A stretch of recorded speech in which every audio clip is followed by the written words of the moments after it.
And now, a story from the Appleseed. Hey, y'all. Thank you so much for being here. So I am often accused of making up all of my stories, which is not entirely accurate. I collect stories. You know, I like to tell, for example, historical stories that just happened to have never happened. I like to tell folk tales that I collect from this wise little old lady who lives in my head, which is probably why she's so little. So I want to tell you one of those. This is one of my favorite stories to tell, and it's called The Bookhead Boy. And when that wise little old woman in my head begins it, she always starts it like this. She always says, "Way back ago." Isn't that beautiful? I love that beginning. Way back ago, back before so many things were all happening at the same time, such that multitasking was not yet a thing, so that back then there could still be just once upon a time. Back in that time, things were not as different from now as we want to believe that they are. They just weren't that different. There were influencers back in that time. They were just your evil witches, right? Back in that time, the kings and the warlocks owned all the stocks. That ain't different from now. Back in that time, there were trolls. They just had not yet become internet trolls. See, back in that time, it was very common to get yourself turned into a fish or a donkey or something. It just happened all the time. According to my reading of fairy tales, 1 in every 7 people end up being cursed. Which sounds like a high percentage, right? 1 in every 7 people, but it actually isn't when you think about it. 1 in every 7 people is the same percentage of Americans that have bad credit. I'm not an economist, but I can read fairy tales.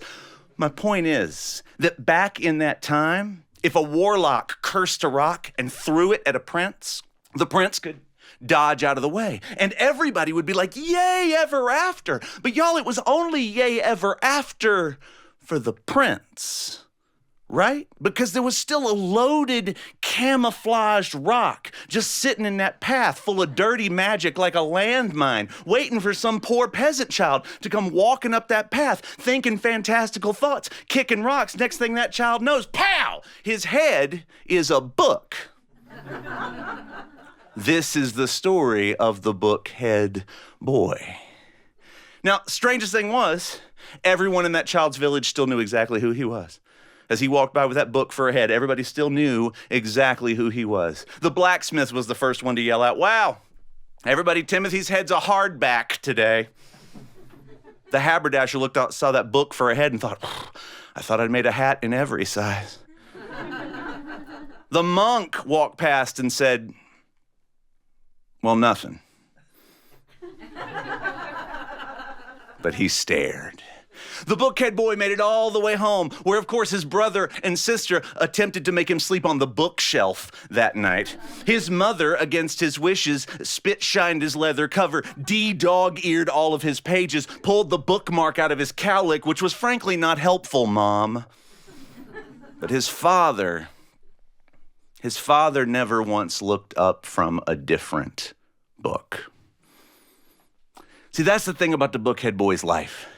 Everyone in that child's life could read, but nobody took the time to read him. And that's why the boy left. The story says that he walked for days and nights till he came to this old stone well along the path. And this stone well was peculiar. It had water going all the way across the tip top of it that was undisturbable water. Do you understand? If you threw a penny in, there's no splash. If you dipped a bucket in, there was no splash. It was perfectly undisturbable water. Nothing wrong with the water itself. The well is what had been cursed by an apprenticing witch. She got a B- for a different project. That's a story that I'm not going to tell right now. The point is, because that water was perfectly flat across the top of that well, that Bookhead Boy could get to know himself page by page by page.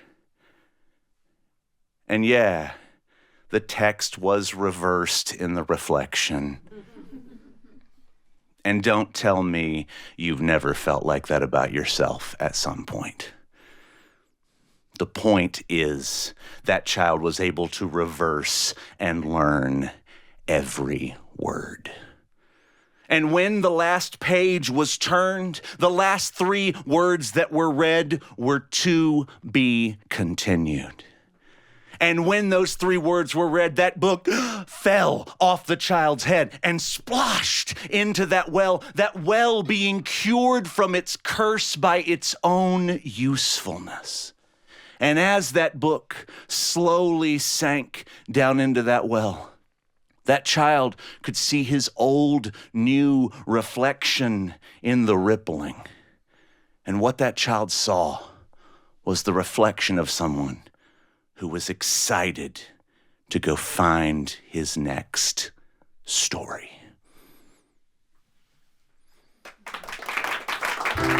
Thanks for joining us for a story from the Appleseed.